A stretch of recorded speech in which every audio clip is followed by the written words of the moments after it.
Hé, tu as déjà fait une vidéo sur cette application. Pourquoi m'en faire une autre? Parce que ça me plaît, et que la dernière fois ce n'était qu'une présentation. Maintenant, je compte vraiment donner des conseils et des astuces. C'est mon métier, non? Apprendre des choses aux gens.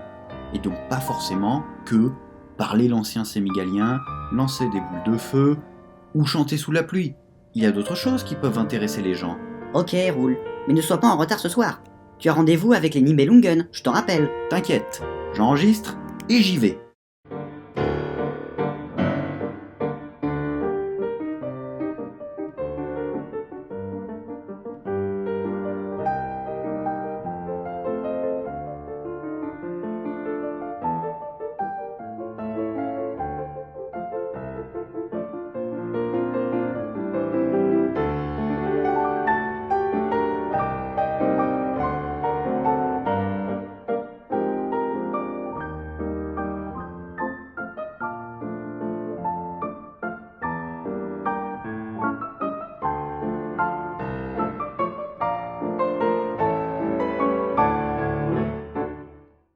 Bonjour et bienvenue dans Guerilla-Pli, une nouvelle émission. Si quelqu'un comprend le nom, qu'il se manifeste. J'ai hâte de rencontrer d'autres psychotiques comme moi. Le principe est simple, parler d'un jeu comme d'habitude, mais plus en profondeur du côté du gameplay, afin de vous fournir des éléments pour poutrer des faces.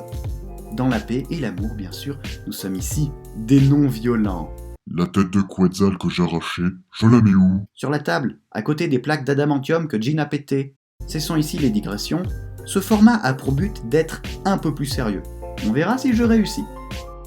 Le Guerilla-Pli d'aujourd'hui, vous l'avez vu au titre de la vidéo, concerne le jeu Onmyoji. Pour rappel, Onmyoji c'est du Japon, de la magie, du Japon, des monstres, du Japon, des décors superbes, du Japon, et encore du Japon absolument partout. Mais c'est surtout un jeu de stratégie au tour par tour. Et qui dit jeu de stratégie dit création d'équipe. Équipe stratégique, équipe équilibrée, équipe adaptée, équipe de toi. Oui, toi, là. Car l'équipe la plus importante, c'est évidemment la tienne. Celle qui va changer au gré des améliorations et des combats. Celle avec laquelle tu vas vaincre le scénario, avec des champions qui resteront à jamais dans ton petit cœur, au point que tu afficheras des posters d'eux dans ta chambre, à côté de ton affiche de Chuck Norris. L'autre équipe qui va énormément compter pour toi, ça va être celle de ton adversaire. Mais reprenons.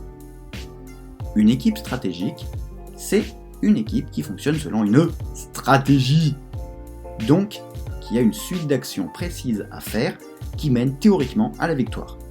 C'est un peu le cas de toutes les équipes, même sur les groupes les plus basiques. D'abord, Kyohime gèle tout le monde. Puis Tamamonomae tue tout le monde.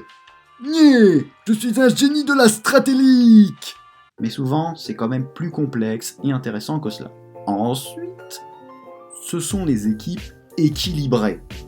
Des équipes qui ont un peu tous les rôles et qui tiennent une certaine moyenne en termes de vie et de dégâts et se sortira honorablement des combats en PvE, contre l'ordi quoi.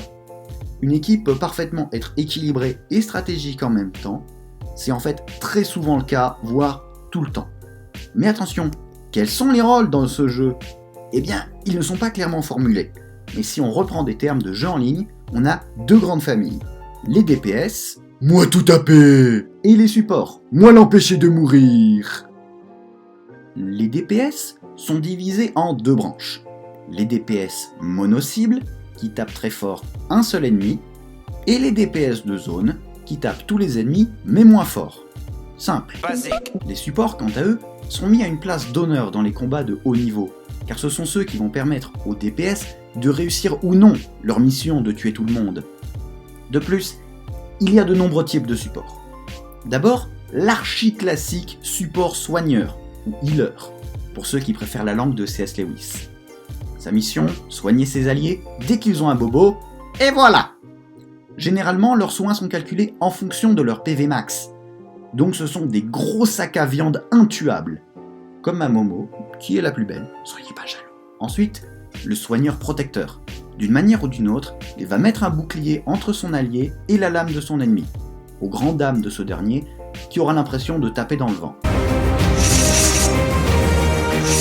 Je me demande si c'est vraiment nécessaire, toute cette violence. Non, ça va. Attention, il ne faut pas confondre le support protecteur avec le support bonus. Le support bonus offre des bonus, Non, t'es sûr. mais en fonction des statistiques de l'allié qui le reçoit. Ça change pas mal la donne.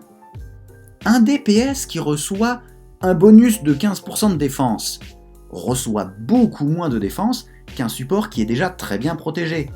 Mais attention, cela signifie aussi que ces mêmes 15% mis sur l'attaque du DPS vont lui donner un 4e sabre pour mieux trancher ta pomme et ainsi se fendre la poire. Arrêtez, je sais que c'est hilarant, mais bon là, voilà. Ajoutons enfin que les supports bonus offrent souvent un petit truc un peu particulier, qui fait ce pourquoi on les choisit pour telle stratégie ou telle autre. Cela se voit très bien sur des Shikigami, comme Shiranui, qui en plus de ses bonus, double les attaques de base. Oui, seulement les attaques de base. Mais de 1, on fait souvent des attaques de base, alors les doubler c'est vachement bien, pour tout ce qui est brisure de bouclier ou fracture de rotule, et de 2, combiné à certains Shikigami, cela devient juste une arme absolue. Par exemple, Shuten Doji, alcoolique, dépeigné, gentil avec les enfants, s'il tape au tour suivant, il va taper une fois de plus. En résumé, il peut monter jusqu'à 5 coups par tour. Alors imaginez que ça soit doublé. Ce monsieur devient une Gatling sans la fonction s'enrayer. Poursuivons la liste des supports avec le jumeau maléfique du support bonus, le support malus. Au lieu d'aider ses alliés, il va directement taper sur les ennemis, briser leur défense, les assommer, voler leurs orbes. Bref, un bon gars quoi. Comme il fait des dégâts et attaque les ennemis, la frontière théorique est mince entre eux et les DPS. Mais dans la pratique, on comprend à l'usage qui est quoi et donc comment améliorer chacun. Enfin, un dernier type de support, presque propre à l'univers d'Onmyoji, le support orbe. Cela est décrit dès le premier tutoriel du premier combat. Pour combattre et activer de puissantes compétences, il faut des orbes. Et leur rechargement est lent. On tombe souvent en manque. Heureusement, les supports orbes sont là. Leur tâche est de donner des orbes, tout simplement, le plus souvent possible et en quantité maximale. S'ils offrent un bonus ou des dégâts, c'est toujours une bonne nouvelle. Voilà. Maintenant que tous les rôles sont décrits, passons à la composition de votre équipe. Pour commencer, il faudrait essayer d'obtenir une équipe équilibrée. Pour cela, il faut savoir si vous irez dans une des zones d'exploration, ou ce genre de zone qui demande 3 Shikigami, ou dans une autre, comme les Evozones ou les Soul Zones, qui demandent 5 Shikigami. Si vous n'avez que 3 Shikigami, prenez un DPS, peu importe lequel du moment qu'il purifie des faces, et des supports, souvent un support soin et un bonus. Prendre un support malus marche aussi. Faites attention à une chose, peu importe comment, mais le support bonus ou malus doit jouer avant le DPS, afin que ce dernier fasse le maximum de dégâts. Enfin, si votre support bonus n'apporte pas de puissance de frappe, comme c'est le cas de Kaguya, on s'en fout. Mais vous allez prendre plutôt une Yamauzagi, ou tout autre truc mignon qui ajoute le petit symbole épée au-dessus de la tête de tout le monde. Alors, pourquoi je vous précise ça? Je sais pas. Pour une équipe qui comporte 5 personnages, les rôles sont plus nombreux.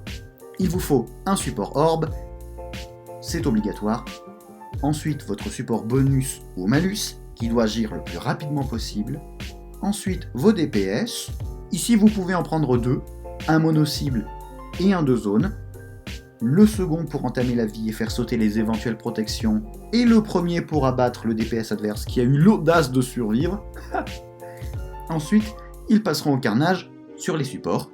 Comme ça est naturel, Senor. Je vous rappelle qu'ici, nous sommes non violents. Pour le dernier poste, c'est un petit peu à votre convenance, mais je conseillerais de prendre un dernier support pour assurer vos arrières. Un soigneur qui jouera à la fin pour éponger les dégâts, ou un protecteur qui devra placer ses boucliers au début du combat, avant que l'ennemi ne joue. Voilà les bases.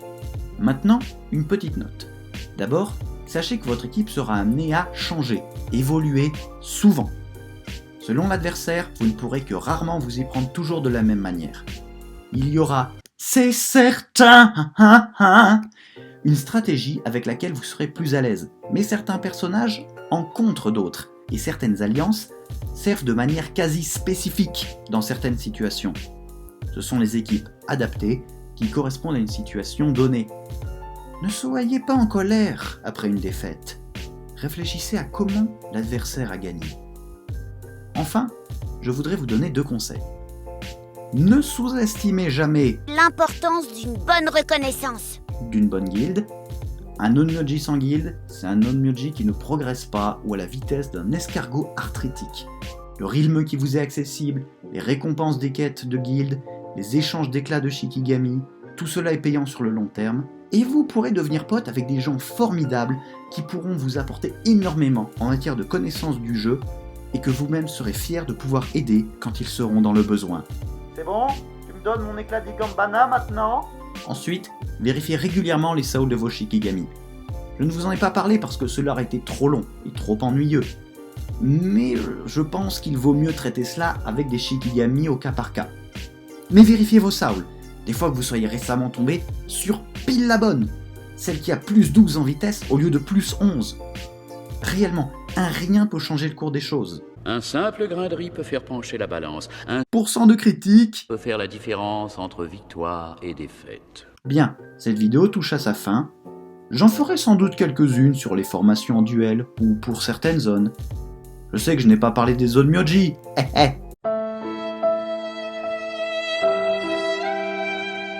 Mais comme ce sont tous des supports, parler particulièrement d'eux n'est pas très intéressant. Si l'on ne parle pas particulièrement de Stratélique.